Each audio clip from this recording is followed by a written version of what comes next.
la Universidad Militar Nueva Granada, especialista en salud ocupacional de la Universidad de Nariño e instructor en soporte vital básico avanzado de la Fundación Fénix 21. Por favor, un fuerte aplauso.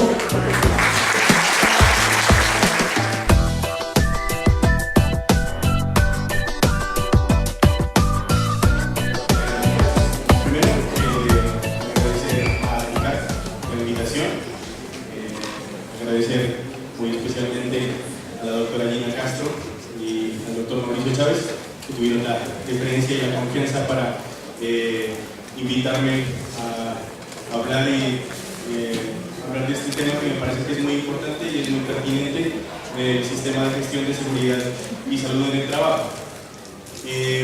Las evaluaciones médico-ocupacionales constituyen un elemento fundamental dentro del sistema de gestión. Ahorita ya vamos a ver por qué.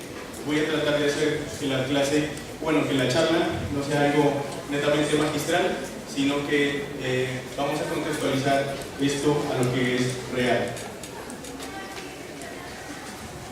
Bien, entonces, primero manifestar que no tengo ningún conflicto de interés con esta capacitación. Lo segundo es que voy a hacer una pequeña referencia sobre el sistema de gestión de seguridad y salud en el trabajo. Yo siempre he pensado que el sistema de gestión de seguridad y salud en el trabajo es como un reloj. Y es un reloj que funciona de una manera muy sincrónica. Y para que pueda funcionar, cada uno de sus ejes, cada uno de sus engranajes, tiene que funcionar adecuadamente. No se trata solamente del trabajo que hace el coordinador de seguridad y salud en el trabajo. El compromiso es de todos los trabajadores. Los sistemas de gestión funcionan gracias al compromiso de todos. Por eso hay que buscar los mecanismos para que la gente se comprometa, para que participe de las brigadas de emergencia, como lo decía ahorita personal de bomberos. Y no solamente en eso, sino que también participe en las actividades como las capacitaciones, porque el sistema de gestión de seguridad en el trabajo no es de papel, es algo que es activo, es algo que es dinámico. Y lo que vamos a ver demuestra que es así. Ahora, es muy importante también considerar los procesos de inducción y reducción en el proceso de capacitación, ¿no? Y también considerar que las evaluaciones médico-ocupacionales juegan un papel fundamental para que las cosas funcionen bien. Bien, ahora, es necesario hablar de esto que es el marco legal. Es una sola diapositiva. Tenemos ya varios referentes, ¿no?, de lo que son las evaluaciones médico-ocupacionales, ¿no? En los últimos 30, 40 años ha tomado fuerza la importancia de estas evaluaciones, y aquí es importante recalcar la Ley 23 de 1981 y la Resolución 1995 de 99, aunque de pronto no tienen una relación directa con el sistema de gestión, sí son importantes, porque la Ley 23 del 81 dictamina las normas en materia de ética médica, y la 1995 del 99 dictamina las normas para el manejo de la historia clínica. ¿Por qué es importante eso? Porque las evaluaciones médico-ocupacionales son un acto médico, y como un acto médico tiene que regirse por la normatividad que rige a todas las evaluaciones médicas en el país. También tenemos la resolución 1016 del 89 en el artículo 10 numeral 1, que habla sobre la importancia de las evaluaciones médico-ocupacionales como una de las principales actividades de los programas de medicina preventiva y del trabajo. También se hace referencia a las evaluaciones médico-ocupacionales en el Código Sustantivo del Trabajo, y también hay una norma técnica colombiana que salió en el año 1997, que es la norma técnica 4115, que nos habla sobre cómo se deben desarrollar, cuáles son los parámetros básicos para las evaluaciones médico-ocupacionales por parte de nosotros médicos. Entonces miren que los médicos también nos hemos regido por normas técnicas. Tenemos el secreto 723 del 2013 y estas dos últimas resoluciones que considero pues hoy en día son las más importantes, que es la resolución 2346 del 2007, por la cual se dictan los parámetros básicos para la realización de las evaluaciones médico-ocupacionales, así como también el decreto 1072 del 2015, que pues obviamente es el decreto único del sector trabajo, en el cual se hacen algunas referencias importantes sobre cómo se regula la realización de estas actividades. Bien, ahora, las evaluaciones médicas, como les digo, no son solamente un requisito, son una herramienta, porque la gente tiene la concepción de que va al médico laboral porque tiene que cumplir un requisito que esté implícito en una norma, pero no es así, porque resulta que la evaluación médica no se puede quedar solamente en el papel. La evaluación médica tiene que ir más allá, porque la evaluación médica es un instrumento importante para la elaboración de los diagnósticos de las condiciones de salud de los trabajadores, y esto va a permitir a su vez diseñar programas de prevención de enfermedades, y estos programas de prevención van a redundar en mejorar la calidad de vida de nuestros trabajadores. Nosotros, mediante estas evaluaciones médicas, podemos hacer una recolección de datos, pero la idea no es solamente recolectar los datos, sino hacer un análisis estadístico de estas evaluaciones, de tal manera que nosotros podamos desarrollar los diagnósticos de salud de la empresa, el sistema de vigilancia epidemiológica, los programas de rehabilitación integral, e incluso esas evaluaciones médicas también influyen en los procesos de calificación de origen y de pérdida de capacidad laboral.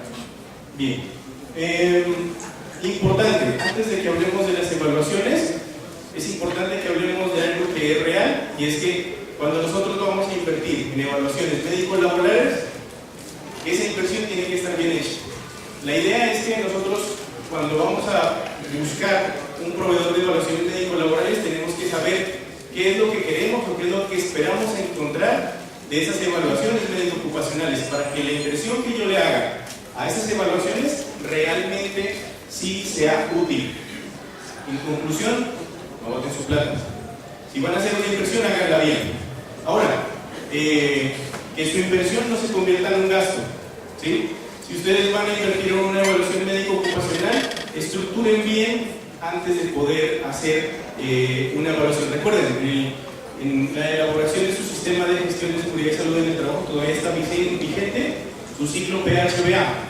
Recuerden que la primera parte es la de planeación, y ahí es donde influye esta parte, ¿sí?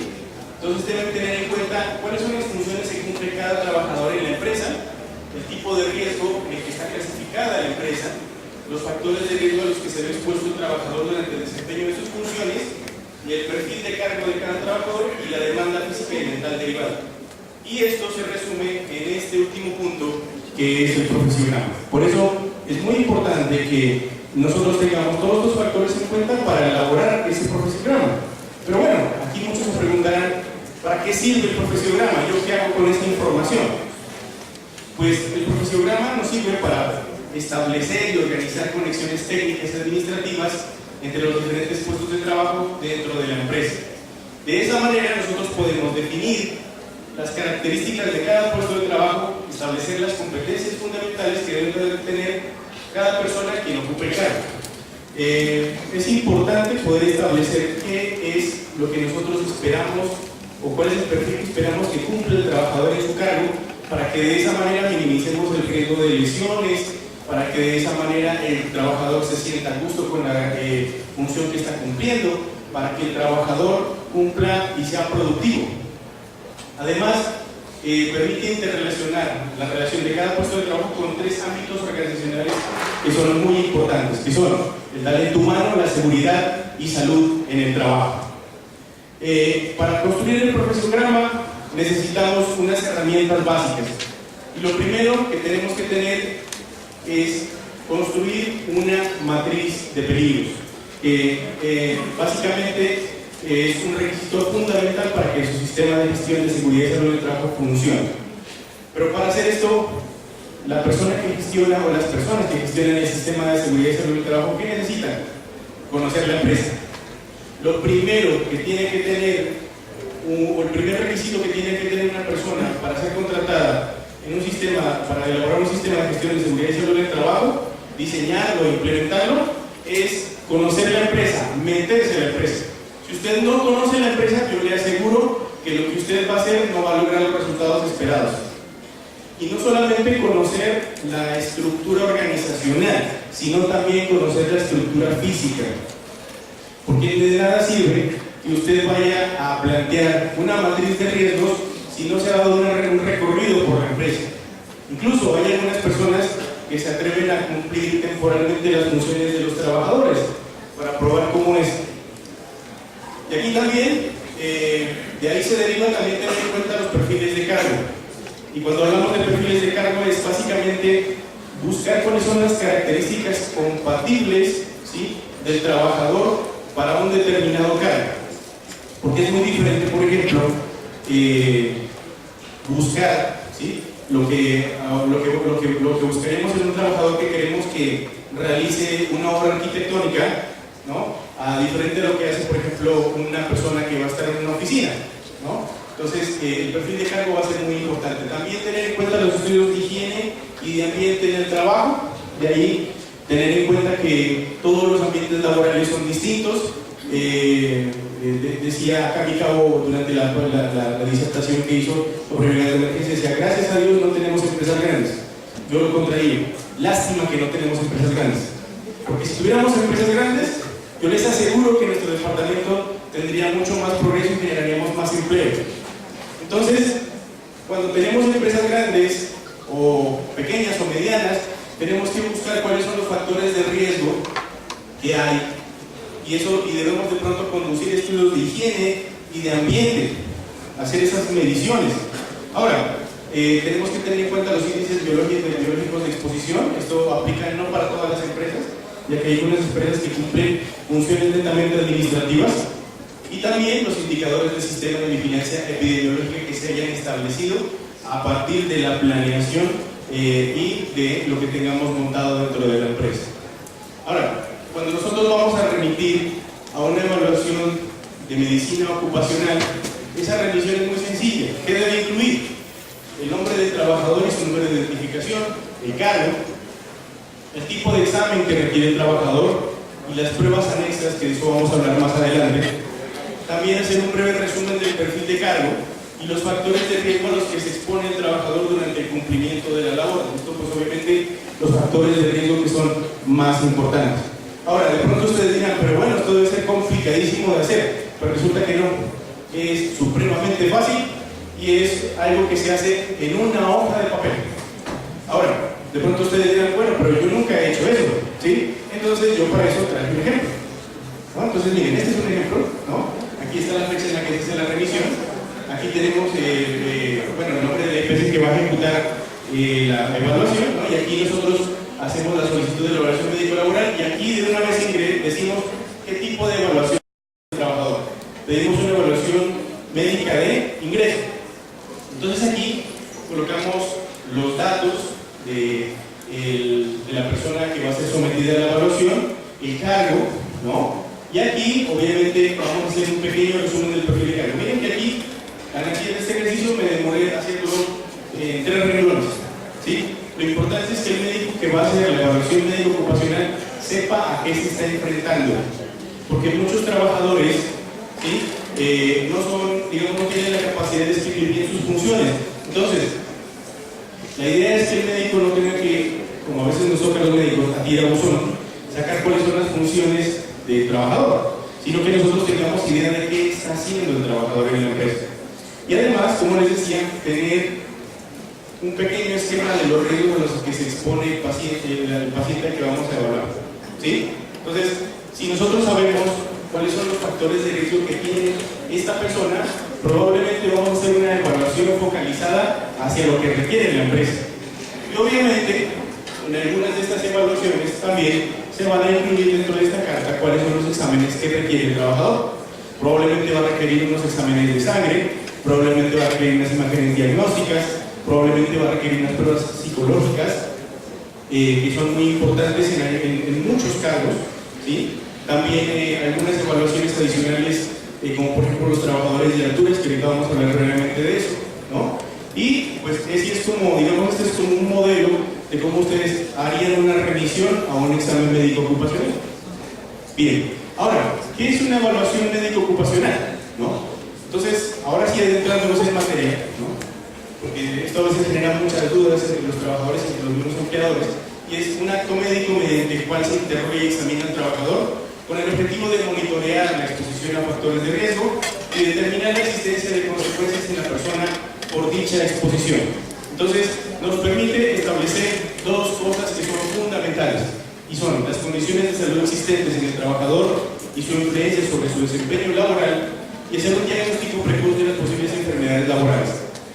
Esto, básicamente, esta última parte la hacemos cuando elaboramos exámenes periódicos y exámenes de egreso, porque el objetivo del examen periódico, como lo veremos más adelante, es hacer un seguimiento de cómo se está desempeñando ese trabajador y si el trabajo le está generando en un momento determinado algún tipo de patología importante. Bien. Las evaluaciones médico-ocupacionales son de diferentes tipos. Yo creo que ya todos las conocen. Tenemos evaluaciones pre-ingreso, ¿no? También las llamamos evaluación médica preocupacional, entonces no se preocupen, ¿sí? La evaluación sí es benéfica para la empresa, ¿sí? Entonces no se preocupen, no tenemos preocupacionales, sino digamos pre-ingreso, ¿no? Evaluaciones médicas ocupacionales periódicas que pueden ser programadas o por cambios de ocupación, las evaluaciones médicas postocupacionales y otras, ¿no? Que también son importantes y que nos olvidan, que son las de posincapacidad o por reintegro laboral. Entonces vamos a ver rápidamente cada una de ellas. Entonces la evaluación médica preocupacional o de preingreso va a determinar las condiciones de salud física, mental y social del trabajador antes de su contratación. Y aquí hay un pequeño vacío jurídico en el decreto 1072 del 2015, que nos dice: el trabajador tiene un plazo máximo de 6 meses para presentar un certificado médico preingreso. Y resulta que eso no debería ser así. Ahí sí yo también no estoy de acuerdo. ¿Por qué? Porque ¿cómo vamos a contratar a un trabajador si no conocemos sus condiciones de salud previas al trabajo? Entonces se corre un riesgo. Recomendación, ¿sí? Ya que hablamos de ti, busquemos que el trabajador cumpla este puntico, ¿sí? Que el trabajador haga la evaluación antes de su ingreso, para que nosotros conozcamos las condiciones reales en las que va a ingresar. El empleador tiene, como ya les había dicho, la evaluación, la obligación de informar al médico sobre el perfil de cargo que va a desempeñar, o el cargo que va a desempeñar el funcionario. Ya les expliqué cómo lo deben hacer, ¿no? Y obviamente las ayudas diagnósticas se van a solicitar de acuerdo a los factores de riesgo a los cuales va a estar expuesto el aspirante. Y de esto, pues es muy importante, y el mensaje que los quiero dejar, ¿sí? Es que elaboren bien su profesiograma. Muchas veces dicen, bueno, pero yo no soy médico, yo no tengo ni idea qué es lo que tenemos que mandarle a un trabajador que yo voy a contratar. Entonces busquen asesoría. Nosotros los médicos podemos asesorar a las empresas en ese proceso de saber cuáles son los exámenes y cuáles son las evaluaciones que se requieren para que los exámenes y las evaluaciones que se van a hacer se ajusten a las necesidades de la empresa y ustedes no hagan un gasto, sino que hagan una inversión. Importante, las evaluaciones médicas ocupacionales periódicas, como les decía, pueden ser programadas o por cambio de ocupación. Cuando se programan es para básicamente hacer una monitorización de los factores de riesgo, identificar precozmente posibles alteraciones que pueden ser temporales, permanentes o agravadas, que pueden influir sobre el estado de salud del trabajador, y también las enfermedades de origen común. Todos somos vulnerables, todos nos podemos enfermar. En un momento determinado se puede llegar a presentar una enfermedad común que puede interrumpir el desempeño normal de nuestras funciones, y también los exámenes por cambios de ocupación. Entonces, generalmente estos exámenes lo vamos a hacer cuando el cambio de ocupación implique que el medio ambiente laboral cambie de una forma agresiva, ¿no? Entonces, yo no puedo poner, por ejemplo, decir, no, es que tengo un celador en mi empresa, entonces vamos a elevarle el sueldo y a mejorar sus condiciones laborales, pero para eso lo voy a contratar de planta y le voy a hacer un contrato de forma indefinida, pero el cargo que va a ocupar es auxiliar de bodega. Pero resulta que yo digo, bueno, pongámoslo a trabajar, démosle la oportunidad al muchacho. Pero resulta que de pronto esa persona a la que nosotros queremos cambiarle ese ambiente laboral, de pronto no cumple con las condiciones o el perfil de cargo no se ajusta a lo que nosotros buscamos. Porque de pronto esa persona tiene un problema en la columna, tiene un problema muscular que de pronto va a limitarlo para cumplir esas funciones. Entonces, por eso ahí cobra importancia la evaluación de cambio de ocupación. Tenemos las evaluaciones médicas postocupacionales o de egreso, en la que el objetivo es hacer una valoración, un registro de las condiciones de salud en las que el trabajador se retira de las tareas y de las funciones asignadas. Y esta es una evaluación que yo considero que es obligatoria para muchas empresas. ¿Por qué? Porque el trabajador muchas veces entra sano y sale con alguna enfermedad o con alguna secuela generada por la actividad laboral, y esto es importante registrarlo. Ahora, sucede que probablemente el trabajador durante la evaluación médica de egreso le encuentre el médico laboral alguna patología o alguna sospecha de alguna enfermedad o de alguna secuela derivada de un accidente laboral. Si no se tiene la certeza de qué es lo que está ocurriendo con el trabajador, la obligación del empleador es tomar ese registro, reportar esto a la ARL para que la ARL haga una determinación, una calificación de origen de la enfermedad. Bien, ahora tenemos también las evaluaciones posincapacidad por reitero laboral o por reubicación laboral. Entonces, las vamos a realizar cuando el trabajador ha tenido una incapacidad prolongada por una enfermedad o un accidente común. Importante acá, no se trata de que, por ejemplo, el trabajador tuvo una gripa, lo incapacitaron, le dieron una incapacidad de 3 días y lo mandamos a evaluar. No, es una incapacidad larga, ¿sí? Incapacidad de 1 mes, ¿sí? Una incapacidad de 2 meses en las cuales el trabajador, pues, por obligación, por salud, no se haya podido reintegrar a trabajar. Lo mismo sucede cuando hablamos de un examen de reintegro laboral, y esto tiene relación ya con lo que es los accidentes laborales, ¿no? Entonces, para nadie es un secreto que la mayoría de accidentes laborales generan incapacidades prolongadas, y por esa razón es importante que nosotros sepamos bajo qué condiciones se va a reintegrar el trabajador. De ahí que de esa evaluación generalmente vamos a derivar algo que es muy importante, que es las recomendaciones y las restricciones que va a requerir ese trabajador para el desempeño de su labor. Probablemente esas restricciones y recomendaciones nos van a llevar a que de pronto el trabajador tengamos que reasignarle una tarea, ¿sí? O reubicarlo laboralmente. Pero para poder determinar eso, nosotros necesitamos esta evaluación médica como el eje fundamental para saber a qué nos estamos enfrentando.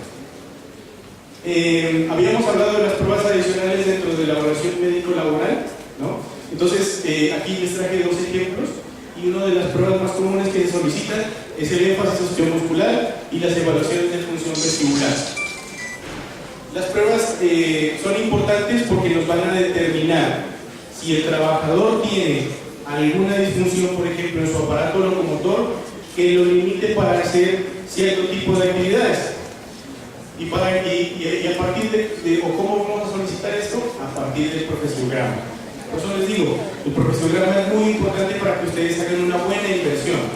Si usted sabe que el trabajador, por ejemplo, tiene que manejar o manipular cargas de más de 50 kilos, hablemos del sector construcción, este énfasis es muy importante.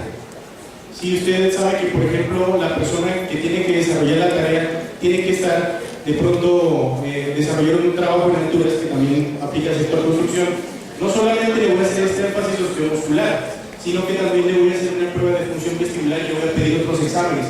Por ejemplo, un examen de glicemia, un perfil lipídico, por ejemplo, una espirometría, una audiometría, una visiometría. ¿Por qué? Porque yo necesito que esa persona que va a desempeñar esa función esté apta en sus 5 sentidos. Entonces, no es concebible que de pronto se haga la evaluación, una evaluación básica, y con eso se emita un permiso para que una persona haga un trabajo en alturas. ¿Qué tal que esa persona tenga hipoglicemia y esté por allá, por ejemplo, instalando algo a 30 metros de altura, y resulta que el amigo no desayunó, como suele pasar, y le da su hipoglicemia? Adivinen de quién es la responsabilidad. Del empleador, ¿sí? ¿Por qué? Porque la idea es que nosotros, recuerden que respondemos en lo penal y en lo civil, y nosotros por estas pruebas no las podemos omitir para este tipo de trabajos críticos. Hablando de las pruebas complementarias, como ya lo habíamos mencionado, pues está la audiometría, que es una prueba que básicamente lo que nos va a evaluar es la función auditiva, que es muy importante para desarrollar cierto tipo de trabajos, sobre todo en aquellos donde hay una alta exposición al ruido. Están los exámenes de sangre, que habíamos hablado, por ejemplo, lo que sucede en trabajo en alturas, que es muy importante. Por ejemplo, tenemos la visiometría y la optometría, que son dos exámenes que nos van a permitir determinar cómo está funcionando la parte visual del trabajador. Tenemos la espirometría, que nos va a servir para determinar la función pulmonar del trabajador. Y también, por ejemplo, tenemos en algunos trabajos que tienen un electrocardiograma, ¿no? Sobre todo, por ejemplo, en esos trabajos que tienen una alta demanda física, y que pues, el electrocardiograma básicamente para lo que sirve es para determinar si la persona cursa con algún trastorno cardíaco a nivel eléctrico, porque recordemos que el corazón es una bomba electromecánica, entonces necesitamos que ese aparato eléctrico esté funcionando en óptimas condiciones. También la parte imagenológica, pues en mi experiencia en algunos trabajos, son muy pocos trabajos en los que piden esto, pero por ejemplo si ustedes hablan de los exámenes de ingreso que se hacen en fuerzas militares, si usted no tiene una radiografía de su columna vertebral, muy probablemente va a ser muy difícil que ingrese, y esa radiografía tiene que cumplir con unos parámetros básicos. Y también la parte del análisis de la voz. En algunos trabajos es necesaria la voz como herramienta. Entonces, por ejemplo, para las personas que damos capacitaciones, por ejemplo, los docentes, los locutores, entonces para ellos es importante hacer un análisis de la voz. Como les decía, hay evaluaciones para tareas específicas, entonces arrancamos desde el examen médico ocupacional básico y le hacemos algunos anexos o complementos que van a permitir que saquemos unas conclusiones muy puntuales para lo que se necesita.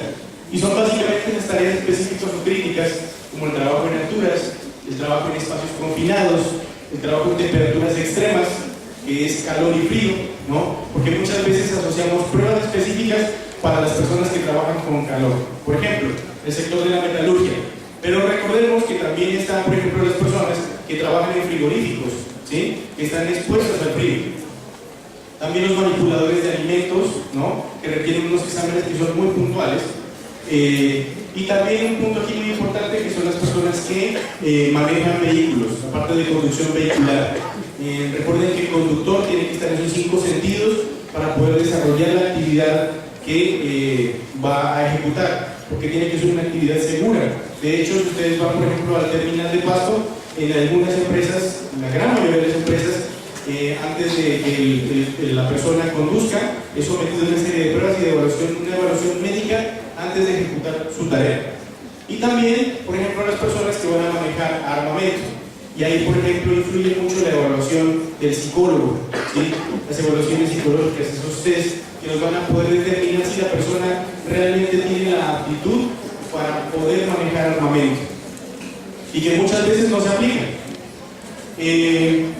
Aquí, entonces, hay que hacer una acotación, y es que cuando tenemos ya las evaluaciones médicas, pues obviamente nosotros no vamos a archivar ese certificado médico que el médico nos da, sino que nosotros lo que tenemos es que tomar esa información, ¿sí? Según lo que nos diga nuestro profesiograma, y de esa manera acatar las recomendaciones que nos da el trabajador. Ahora, el médico laboral. Ahora, importante también que el médico, por ejemplo, dice, incluye al trabajador en los siguientes sistemas de vigilancia epidemiológica.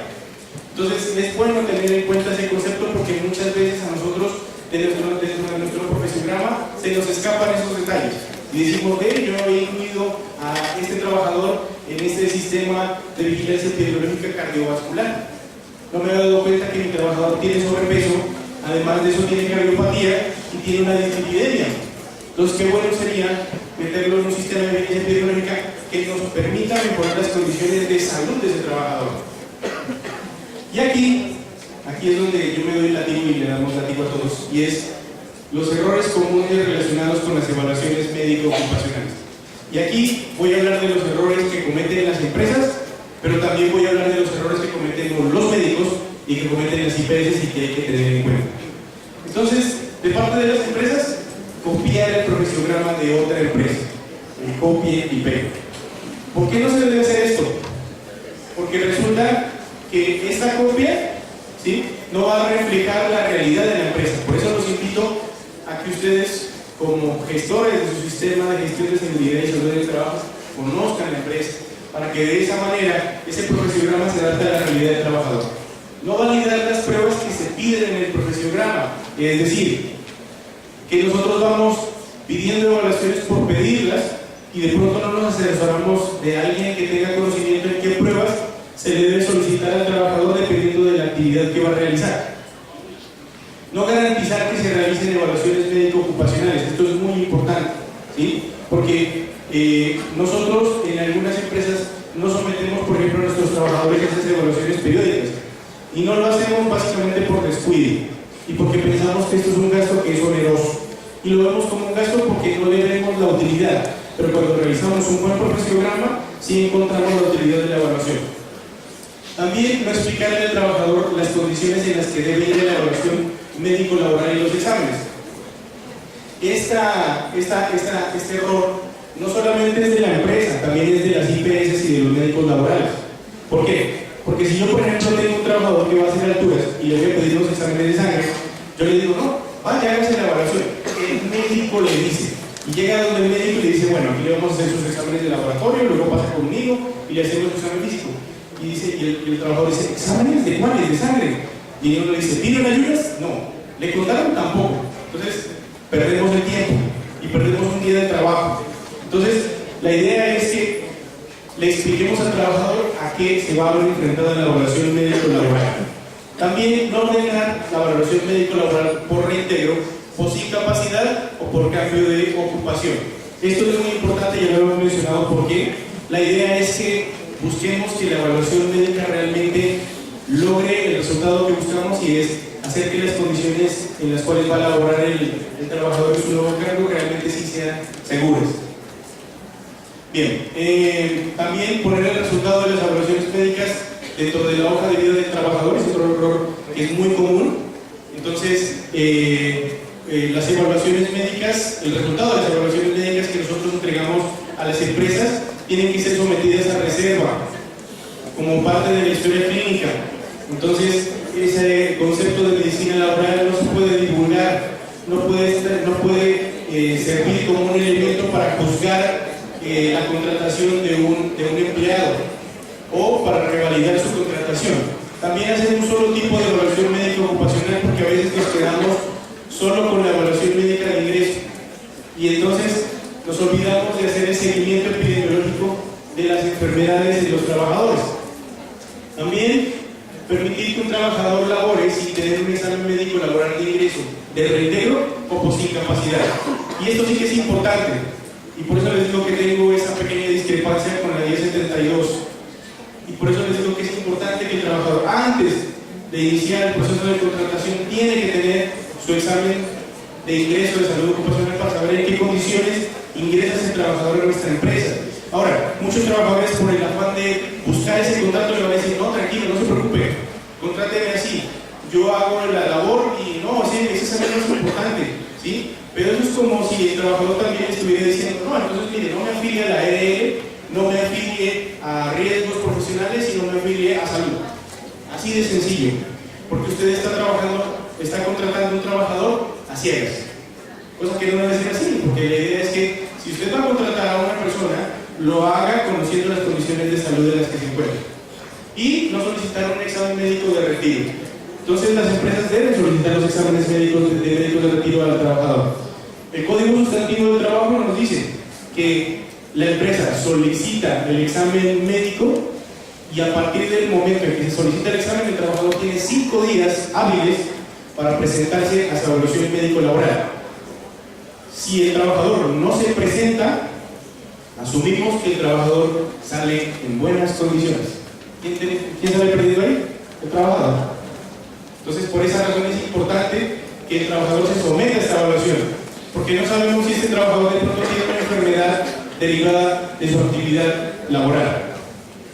Bien, ahora vamos a hablar de los errores que cometemos los médicos y las IPS, ¿no? Si de pronto hay algún médico aquí, ¿sí? no es con el afán de ofender, sino esto es lo que yo he visto en mi experiencia durante estos años de trabajo. Primero, no realizar la carta de revisión al examen médico laboral.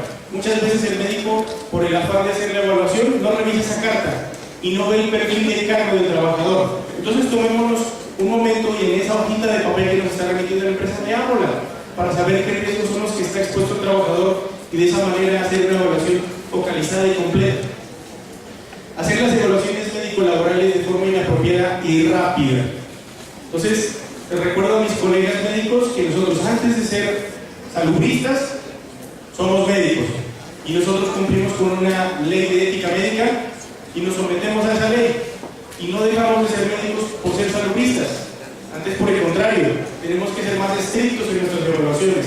Tenemos que hacer evaluaciones médicas ocupacionales completas. Importante que algunas IPS delegan esta función a otras personas para hacer evaluaciones médico-laborales. Se utiliza la licencia médica de un médico laboral para que otro médico general haga la evaluación. Y ese médico general de pronto no tiene el conocimiento que tiene el médico laboral para hacer esa evaluación. Entonces se valida con el sello de ese médico laboral. Y ese no es el objetivo.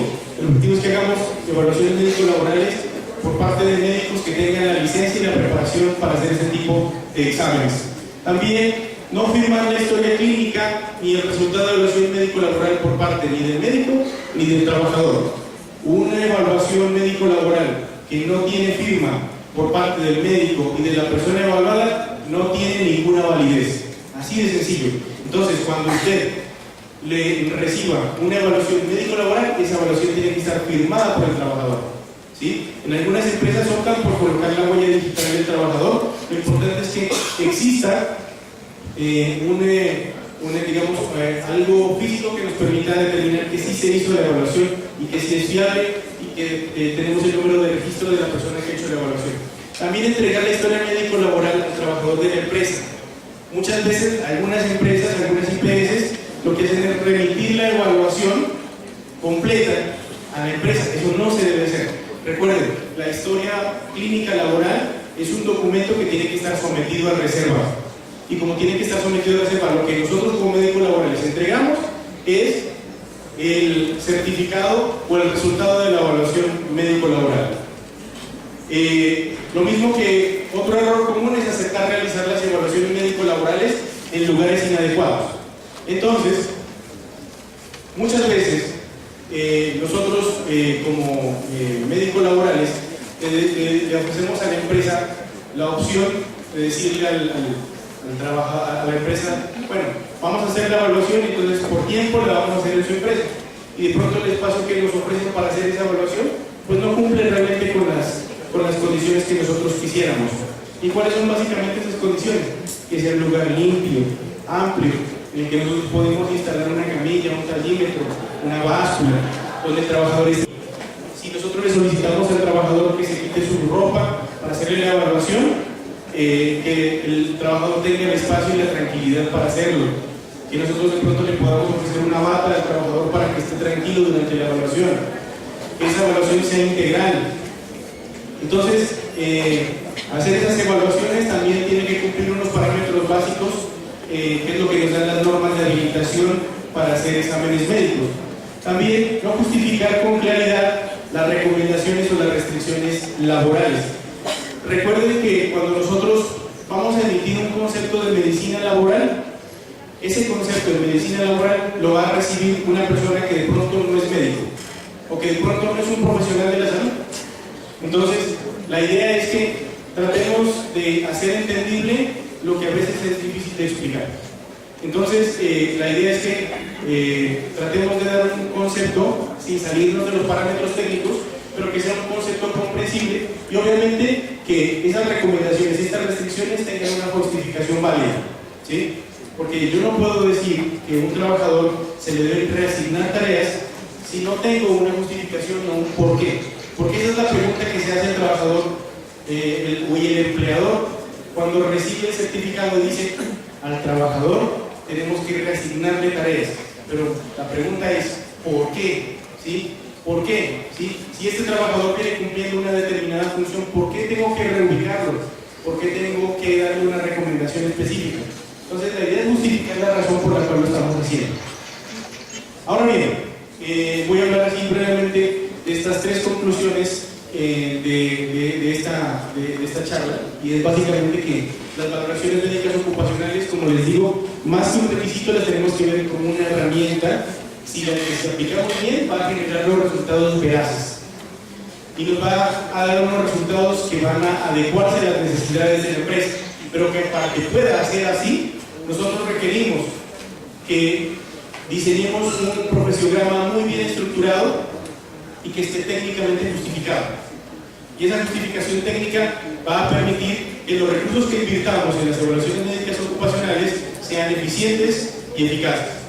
También las evaluaciones médico-laborales pues, tienen una visión real de las condiciones de salud de los trabajadores, y por ende son el eje fundamental para que nosotros diseñemos programas y mecanismos de vigilancia y seguridad de salud de los trabajadores. Si nosotros tenemos unas evaluaciones médico-ocupacionales bien elaboradas, sí vamos a poder elaborar y vamos a tener un panorama real de qué es lo que está pasando con la salud de nuestros trabajadores. Antes de solicitar una valoración médico-laboral, hay que establecer qué se requiere para que los resultados se adapten a las necesidades reales de la empresa, y como les digo, insistirles en esto, que todo esté técnicamente justificado, que lo que nosotros hagamos y la inversión que se haga por parte de la empresa no sea una inversión estéril, que realmente la evaluación médico-ocupacional sí permita dar un diagnóstico real de las condiciones de salud de los trabajadores, sí permita establecer cuáles son los programas de vigilancia epidemiológica, sí permita establecer cuáles son las personas que requieren una atención en su puesto de trabajo. Entonces, todos esos factores son importantes, y por eso es que las evaluaciones médico-laborales sí son importantes en el sistema de seguridad y salud del trabajo, y no son un simple requisito. Bien, ya para finalizar, quiero rescatar esta frase de este médico cirujano, el doctor Victor Bouchard, médico francés, que nos dice que el trabajo más productivo es el que sale de las manos de un hombre contento. Y un hombre contento es una persona que está en buenas condiciones de salud, que se encuentra saludable, que encuentra un ámbito de trabajo que sí es favorable para él, que sí se siente satisfecho con lo que está haciendo. La idea es que tratemos de buscar que los ambientes laborales sean saludables en todo punto, en todo sentido, no solamente desde lo que hace el trabajador en sus funciones, sino que el ambiente laboral sea el mejor. Y para eso tenemos el apoyo de muchos factores. La idea es que hagamos uso de todos los elementos que tengamos para que los ambientes laborales en los que se desarrollan las actividades de nuestros trabajadores sean satisfactorios y la gente realmente esté contenta con lo que hace. La idea, de pronto quiero hablar en algunos empleadores, en algunos dueños de empresas, es que veamos el sistema de gestión como una buena inversión, que veamos el sistema de gestión como algo que es una inversión no solo para los trabajadores, sino para la empresa, y que va a retribuir en que la productividad de la empresa va a ser mucho mejor. Porque aquí no estamos para cumplir un requisito, aquí estamos para construir una herramienta fundamental para que la empresa funcione de la manera más apropiada. Muchas gracias.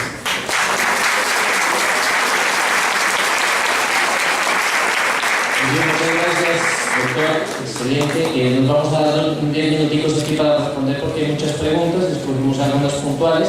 La primera que tengo aquí dice: si un trabajador adquirió una enfermedad mental como es la esquizofrenia paranoide, ¿tiene que ser calificado con grado de invalidez? Bien, entonces no, la pregunta es muy prudente. Bueno, primero tenemos que tener en cuenta el decreto 1503, ¿no?, que nos establece cuáles son las enfermedades que son de origen laboral y cuáles son las enfermedades que son de origen común. ¿Quién entra a determinar eso? La ARL. Entonces tenemos que calificar el origen de la enfermedad. El diagnóstico de esquizofrenia paranoide tiene que tener una buena justificación clínica para considerarse de origen laboral. Mientras tanto, no se puede considerar como una enfermedad de origen laboral, se tiene que considerar como una enfermedad de origen común.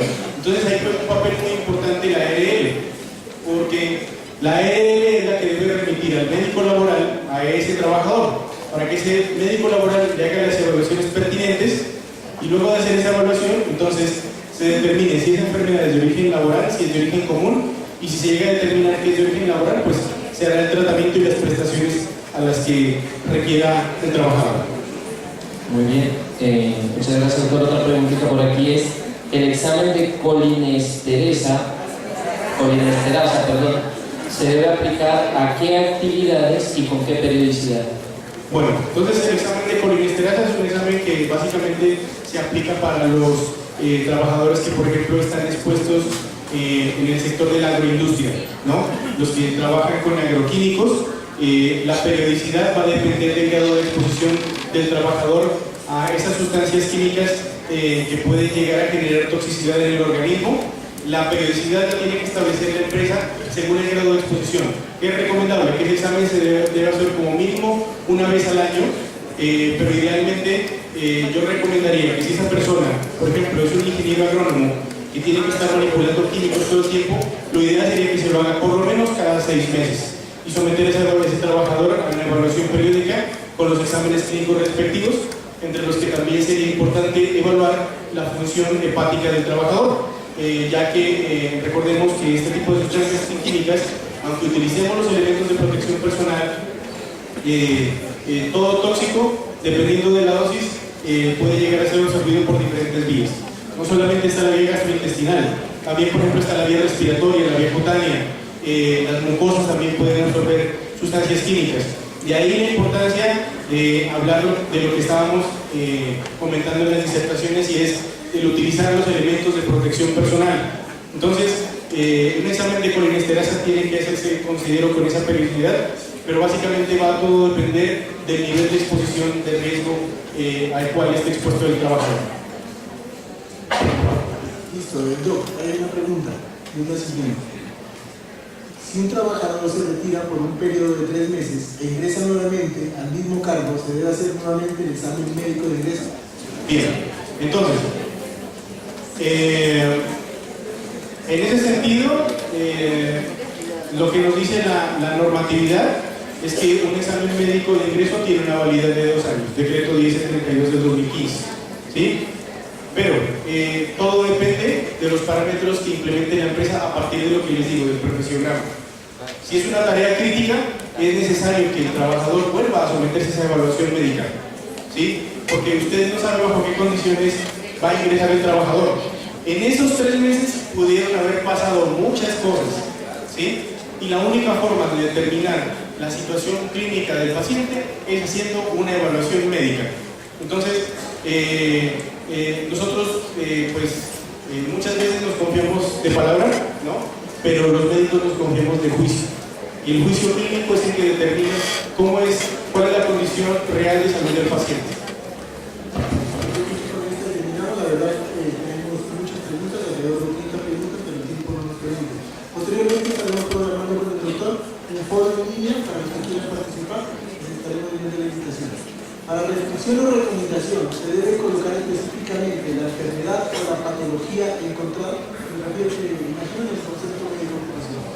Bien, entonces nos dice el decreto 2376 que las patologías, o sea, que la evaluación médico-laboral tiene que someterse a la reserva médica y que el médico no debe ser quien de pronto genere un concepto sobre una determinada enfermedad en el trabajador.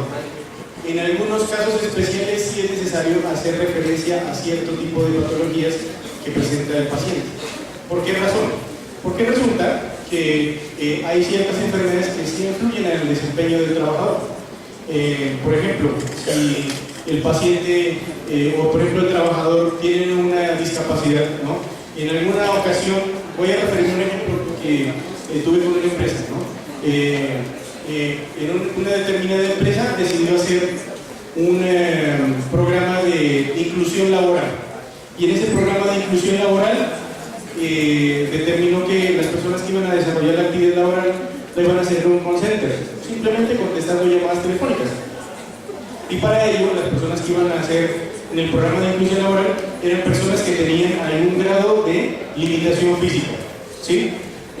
Porque hoy en día el término de discapacitado no existe. Y lo digo porque todos somos capaces de hacer lo que sea, siempre y cuando tengamos voluntad. ¿Sí? Entonces, tenía una limitación física. Entonces, las personas que iban a contratar eran personas que tenían ceguera, eran personas que tenían algunos tenían algunos problemas cognitivos, e incluso había personas que pues no podían caminar, eran inválidas. Entonces, en esos exámenes ocupacionales de pronto sí es necesario hacer referencia a cierto tipo de patologías específicas que de pronto sí van a tener una influencia dentro del desempeño laboral del trabajador.